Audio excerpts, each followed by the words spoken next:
تو آپ خود اپنے آپ سے فیصلہ کر لیں کہ آپ اپنے آپ میں حسینی ہیں یا زبان سے حسینی ہیں، اور جس طرح سے کوفہ والوں کے دل جو ہیں وہ امام حسین کے ساتھ تھے اور تلواریں یزید کے ساتھ تھے، تو اسی طرح سے ہمارے معاشرے میں آج کا جو مسلمان ہے اس کا نعرہ حسینی ہے، یعنی زبانی وہ امام حسین کے ساتھ ہے، اہل بیت اطہار کے ساتھ ہے، مولا علی کے ساتھ ہے، صحابہ کے ساتھ ہے، اور امہات المومنین کے ساتھ ہے، خاتون جنت کے ساتھ ہے، زبان سے نعرے کی حد تک، لیکن جب عمل کرنے کی باری آتی ہے تو عمل میں وہ پکا یزیدی بن جاتا ہے آج کے وقت کا مسلمان۔ پھر شریعت کی خلاف ورزی کرنا پڑے تو شریعت کی خلاف ورزی بھی کی جائے گی۔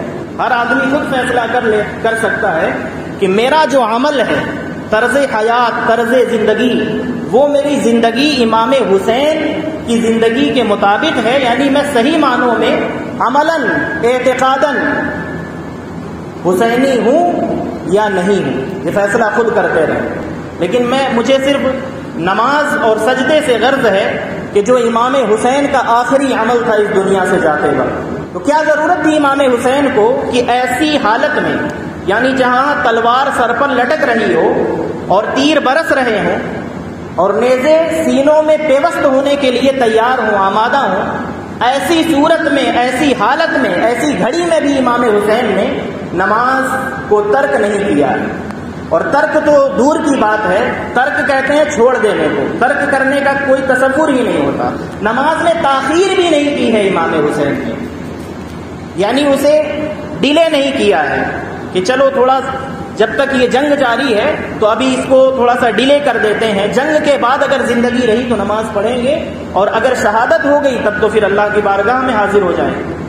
تو امام حسین رضی اللہ تعالی عنہ کے اس عمل پر جو حسینیت کے دعوے دار ہیں، محرم الحرام کی 10ویں تاریخ والے حسینی، ایک دن کے حسینی اور ساری زندگی کے یزیدی، جن کا عمل یزیدی ہے، جن کا کردار یزید والا ہے، جن کا اخلاق، جن کی عادتیں، جن کا ملنا جلنا، اٹھنا بیٹھنا، چلنا پھرنا، سب کچھ جو مکمل طور پر مجسم ہمارے زمانے کے یزید ہیں، اور صرف زبان پر نعرہ امام حسین کا ہے اور ان کی محبت کا ہے۔ وہ اپنے آپ پر نظر کریں تو سیدنا امام علی مقام کربلا کے میدان میں جب تلوار سر پر لٹک رہی ہو، تیر برس رہے ہوں، تو تیر کی برسات میں بھی امام حسین نے سجدے کو ترک نہیں کیا، سجدہ کیا۔ سجدے کے حالت میں خالق کائنات کے حضور جام شہادت نوش کر کے اس کی بارگاہ میں حاضر ہوئے۔ آپ کون سے حسینی ہیں؟ ایک مہینے کے لیے، محرم کے مہینے کے لیے آپ حسینی بنتے ہیں، یا 10 دن کے لیے آپ حسینی بنتے ہیں، امام باڑہ پر جانے کی حد تک آپ حسینی ہیں، تعزیہ بنانے، لڑانے کی حد تک آپ حسینی ہیں، اور جب بات آئے نماز قائم کرنے کی، جب بات آئے اس شریعت کو اپنے اوپر نافذ کر لینے کی جس شریعت کا مذاق یزید نے اڑایا تھا، اور جس شریعت کی حفاظت کے لیے امام حسین نے کربلا کے میدان میں اپنی جان کے ساتھ اپنے پورے خانوادے کو لٹا دیا، جب بات آئے اس شریعت کی حفاظت کی تو اس شریعت کا عملاً مذاق اڑاتے ہیں، اور وہ کہتے ہیں یہ مولویوں کی بات ہے، ان کا تو کام ہی ہے یہ کہنا، یہ عالموں کی بات ہے۔ تو آپ اپنا دیکھیں، جائزہ لیں، اور کہیں سے کوئی ٹیسٹ ہوتا ہو تو ٹیسٹ کروائیں کہ آپ کی حسینیت کا جنازہ نکل گیا ہے یا باقی ہے، صرف زبان پر نعرہ ہے امام حسین کا۔ اب قرآن پاک سنیں اور دیکھیں کہ قرآن پاک نے اعلان کیا ہوا ہے کہ یقیناً آپ کی حسینیت تو دور کی بات ہے، آپ کے ایمان کا جنازہ نکلا ہوا ہے۔ نماز چھوڑ کر کے نیاز کرنے والوں، نماز چھوڑنے کے بعد نیاز کی کیا حیثیت بچتی ہے؟ اب آپ دیکھیں کہ قرآن مجید کیا کہتا ہے، اور اپنا جائزہ لیں، اپنی حسینیت کا جائزہ لیں، اپنے من میں جھانک کر کے دیکھیں کہ آپ کتنے حسینی ہیں اور کتنے یزیدی ہیں، ان کا پرسنٹ نکال لیں، فیصد نکال لیں، کتنے فیصد حسینی، کتنے فیصد یزیدی ہیں۔ اور کہیں ایسا تو نہیں ہے کہ نمازیں چھوڑ کر کے، شریعت کی مخالفت کر کے زبان پہ نام صرف امام حسین کا اور اہل بیت کا رہ گیا ہے، لیکن پکے یزیدی بن چکے ہیں اپنے عمل کے لحاظ سے، کردار کے لحاظ سے۔ امام حسین رضی اللہ تعالی عنہ نے کربلا کے میدان میں جب اپنا آخری عمل اپنے مولا اپنے رب کے حضور پیش کیا ہے، وہ عمل کیا تھا؟ نماز۔ نماز کی حالت میں امام عالی مقام نے اپنی جان کا نذرانہ پیش کیا ہے سجدے کی حالت میں، اور اس سجدے کی اہمیت دیکھیں کیا ہے قرآن مجید کی نگاہ میں، پھر حضور پاک علیہ الصلوۃ والسلام کے فرمان کی روشنی۔ صرف امام حسین کا نام لینے سے کوئی جنت میں نہیں چلا جائے گا، امام حسین کے مشن پر چلنا پڑتا ہے، امام حسین کے رستے کا مسافر بننا پڑتا ہے۔ امام حسین نے جو قربانیاں دی ہیں ان قربانیوں کا لحاظ کرنا پڑتا ہے، اور اپنے زمانے میں اپنے لیے خود قربانیاں دینی پڑتی ہیں۔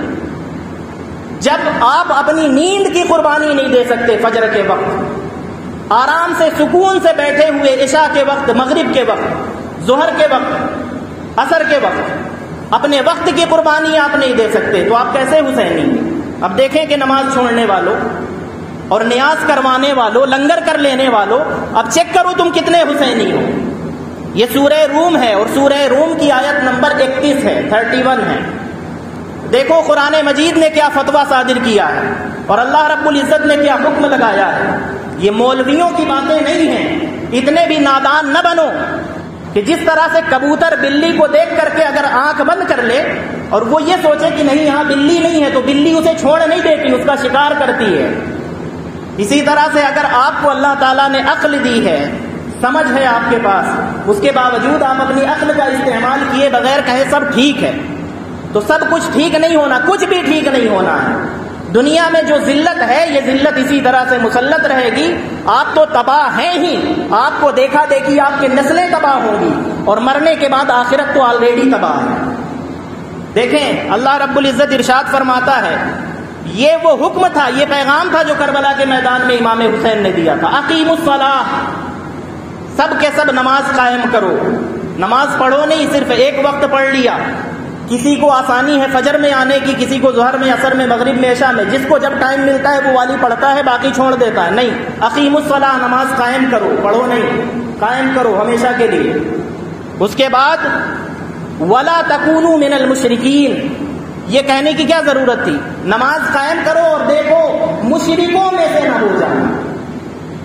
اس کا کیا مطلب ہے؟ اس کا مطلب یہ ہے کہ نماز اگر چھوڑتے ہو تو تم میں اور گھنٹہ ہلانے والوں میں کوئی فرق باقی نہیں رہ جاتا۔ اپنے اوپر فخر مت کرو کہ میں مسلمان ہوں، حضور کا امتی ہوں، حسینی ہوں، اہل بیت سے محبت کرنے والا ہوں، اولیاء کا چاہنے والا ہوں، کچھ نہیں، پہلے مسلمان بنو۔ پہلی ہی چیز تم نے لٹا دی ہے نماز چھوڑ کر کے، وَأَقِیمُوا الصَّلَاةَ وَلَا تَكُونُوا مِنَ الْمُشْرِکِينَ، نماز قائم رکھو اور دیکھو مشرکین میں سے مت ہو جانا، یعنی نماز چھوڑو گے تو مشرک ہو جاؤ گے، عمل کے لحاظ سے، عقیدے کے لحاظ سے نہیں، عمل کے لحاظ سے۔ آگے دیکھیں حضور پاک علیہ الصلوۃ والسلام کی حدیث، حضرت جابر رضی اللہ تعالی عنہ وہ روایت کرتے ہیں، صحیح مسلم کتاب الایمان کی روایت ہے، حدیث کا نمبر ہے 246۔ حضور پاک علیہ الصلوۃ والسلام نے ارشاد فرمایا، وہ جو چیز قرآن میں اللہ تعالیٰ نے فرمایا ہے یہ اس کی تفسیر سمجھ لیں، اس کی تشریح سمجھ لیں کہ اللہ تعالیٰ نے فرمایا نماز قائم کرو اور مشرکین میں سے مت ہو جانا، یعنی مشرکین نماز نہیں پڑھتے تو تم بھی ایسا مت کرنا کہ نماز چھوڑ بیٹھنا۔ اب حضور پاک علیہ الصلوۃ والسلام فرماتے ہیں، ان بین الرجل وبین الشرک والکفر ترک الصلاۃ، کہ مومن اور کافر، مومن اور مشرک بندے کے درمیان جو فرق ہے وہ صرف اور صرف نماز کا ہے۔ کافر نماز نہیں پڑھتا، مشرک نماز نہیں پڑھتا، اور کوئی کلمہ پڑھنے والا بھی اگر نماز نہیں پڑھتا تو وہ بھی اسی کی طرح، یہ حضور پاک علیہ الصلوۃ والسلام نے فرمایا۔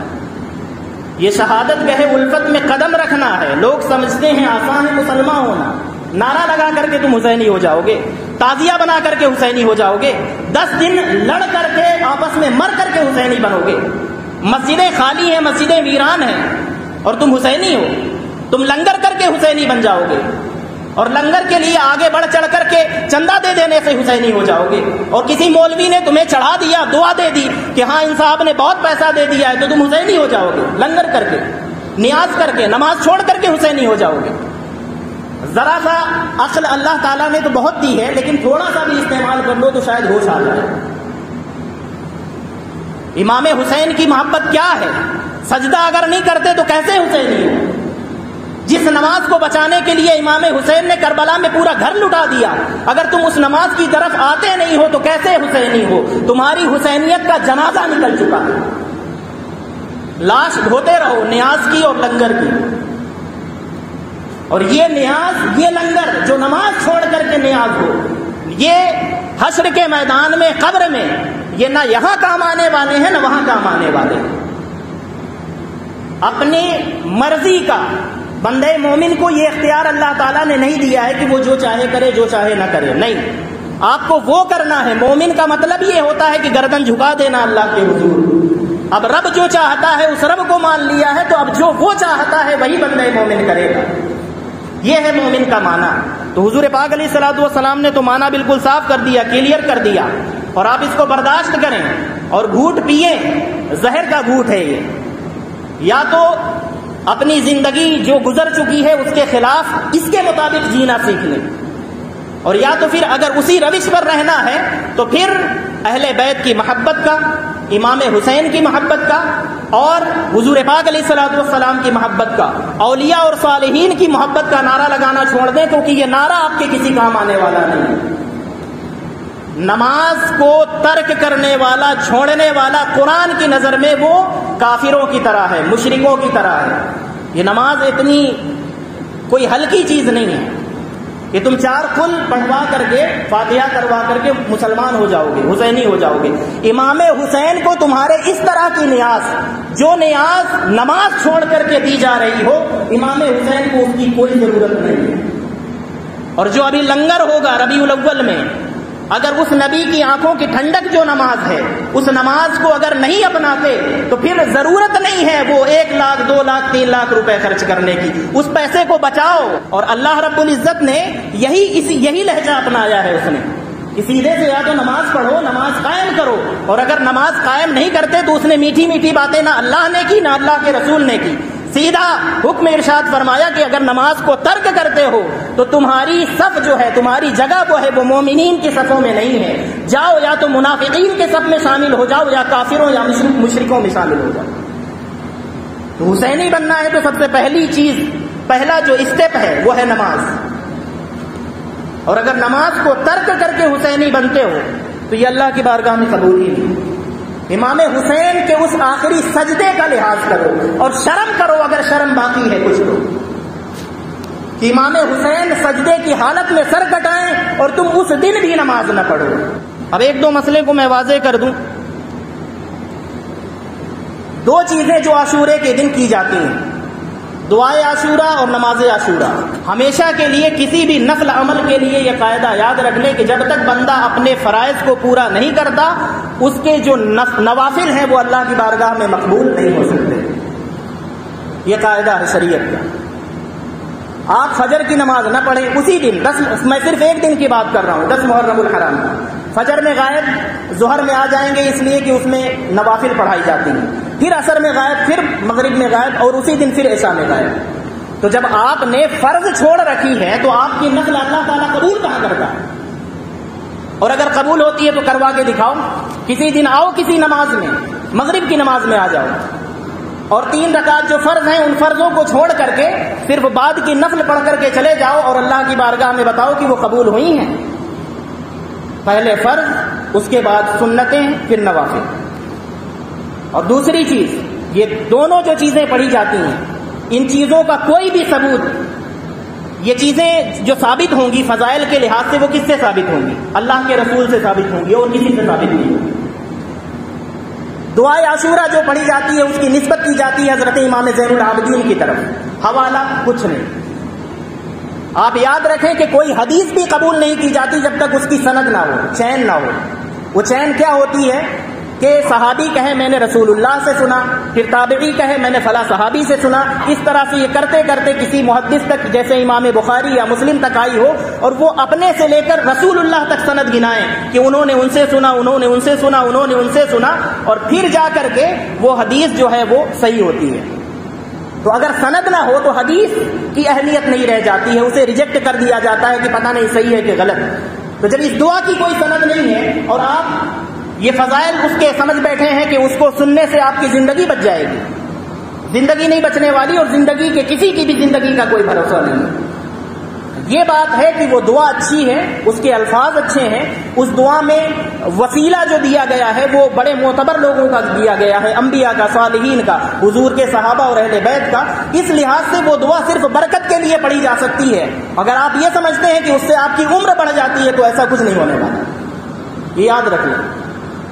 اور نفل جو نماز پڑھی جاتی ہے وہ نفل نماز تب مقبول ہوگی جب آپ فرض پڑھیں، اور نفل بھی وہ ہونی چاہیے جس کا ثبوت رسول اللہ سے ہو۔ جب حدیث اگر منسوب کی جائے کہ رسول اللہ نے یہ فرمایا تو سوال یہ ہوتا ہے اس کی سند کیا ہے، کس کتاب میں آئی ہے، کس نے اسے بیان کیا ہے۔